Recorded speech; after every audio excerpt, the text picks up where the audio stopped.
좋은 아침입니다. 마이 모닝 밸런스 문을 활짝 엽니다.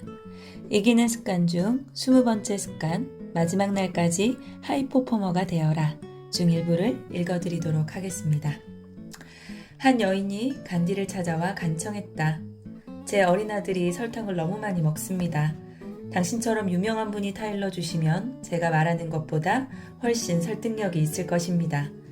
간디가 말했다. 석 달 후에 다시 아이와 함께 오세요. 그때 제가 아이에게 잘 말해주겠습니다. 그로부터 석 달 후 여인이 아이와 다시 간디를 찾아왔다. 간디가 아이에게 말했다. 단 것을 먹고 싶어도 참아내면 분명 지금보다 키도 커지고 힘도 세질 거란다. 소녀는 간디의 말을 듣자마자 즉시 그렇게 하겠다고 말하며 활짝 웃었다. 여인이 간디에게 물었다. 석 달 전에도 이렇게 말씀해 주셨으면 유명한 분의 말이라 아이가 곧바로 따랐을 텐데요. 왜 석 달 후에 오라고 하셨는지 궁금합니다. 간디가 평온한 미소를 지으며 답했다. 준비 기간이 필요했어요. 확신을 갖기 위해 석 달 동안 우선 나부터 설탕을 먹지 않았습니다. 그랬더니 몸이 몰라보게 좋아지더군요. 이런 과정을 거치고 나서야 당신의 아들에게도 나와 똑같은 시도를 해보라고 신뢰할 만한 권유를 할 수 있었습니다. 자신의 말을 실천하는 사람은 설득력이 훨씬 커진다. 링컨은 이렇게 말했다. 행동이 내는 목소리가 너무 커서 그 사람의 말은 들리지 않는다. 성공하려면 무슨 일을 하든 뚜렷한 성과를 내야 한다. 큰 성과를 내면 당신의 지위가 분명 달라질 것이다. 하지만 지위의 변동에 상관없이 언제 어디서나 구체적인 결과를 달성할 수 있다는 사실을 당신은 거듭 증명해 보여야 한다. 당신이 팀장이라면 가끔은 팀원들과 동일한 방식으로 가시적인 결과를 보여주어야 한다. 이를 통해 팀원들에게 그들이 일하는 방식이 제대로 작동한다는 것을 보여주어라. 새로운 아이디어와 가시적인 성과를 통해 팀원들을 거듭 놀라게 만들어라. 그러면 사람들은 당신의 말을 신뢰하고 의욕적으로 당신을 따를 것이다.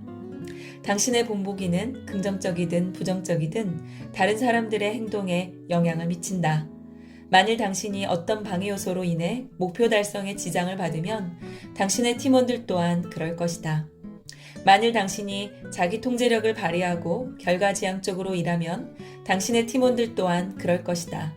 만일 당신이 열정적으로 일한다면 당신의 팀원들 또한 그럴 것이다.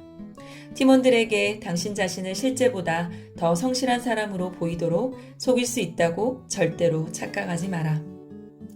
인간의 의욕과 열정이 왜 그토록 빨리 사그라드는지 누구도 정확하게 설명하지 못한다. 하지만 다행히도 이를 막기 위해 무엇을 할 수 있는지는 안다. 처음의 열정을 유지하기 위한 간단한 트릭이 있는데 이른바 3일 법칙이다. 이 법칙의 골자는 사흘마다 측정이 가능한 구체적인 결과를 내므로써 열정을 유지하는 것이다. 이것저것 다양하게 벌이기보다는 최소한 부분적 성과가 나올 때까지 하나의 프로젝트에 집중해 보는 것이다. 사흘 아래 아무런 결과도 나타나지 않으면 아마도 의욕이 완전히 사라질 것이다. 이럴 때는 다시 궤도에 접어들기 위해 거듭 노력을 기울여야 한다. 기차를 떠올려 보자. 전속력으로 질주할 때 기차는 선로 위 어떤 방해물도 가차없이 치워버릴 것이다. 사흘마다 성과를 하나씩 내면 일할 의욕이 계속 유지되면서 전력 질주 구간을 만들어낼 에너지가 축적된다.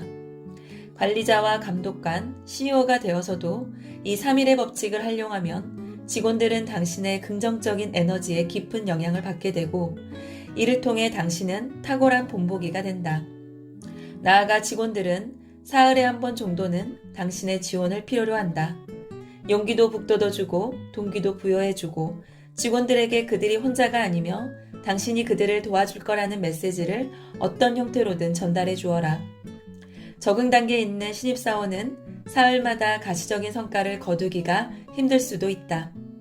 하지만 그럴수록 그들에게도 3일 간격의 규칙적인 격려와 지원이 필요하다. 이를 위한 다양한 방법들이 있다.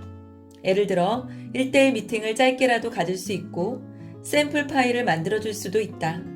전화통화를 통한 격려도 할 수 있고 책이나 동영상을 추천해 줄 수도 있다. 3일 법칙을 효과적으로 전파하는 방법은 매우 다양하다. 누누이 강조하지만 당신이 먼저 스스로 불타올라야 한다.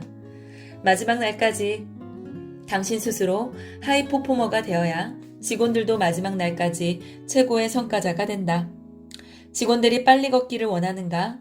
그렇다면 당신이 더 빨리 걸어야 한다. 위너들은 말한다. 절대 자신의 성과에 속지 마라. 이는 무슨 뜻일까? 이번 주에 당신이 노력한 결과는 다음 주가 되어야 비로소 드러난다. 이번 달에 노력한 결과는 다음 달이 되어야 결실을 맺는다. 올해 노력한 결과는 내년 상반기를 지나야 본격적으로 가시화될 것이다. 겨울에 노력한 결과는 여름이 되어야 나타날 것이다. 다시 말해 오늘 나타난 당신의 성과는 오늘 당신이 하는 노력과 별 연관성이 없다는 것이다.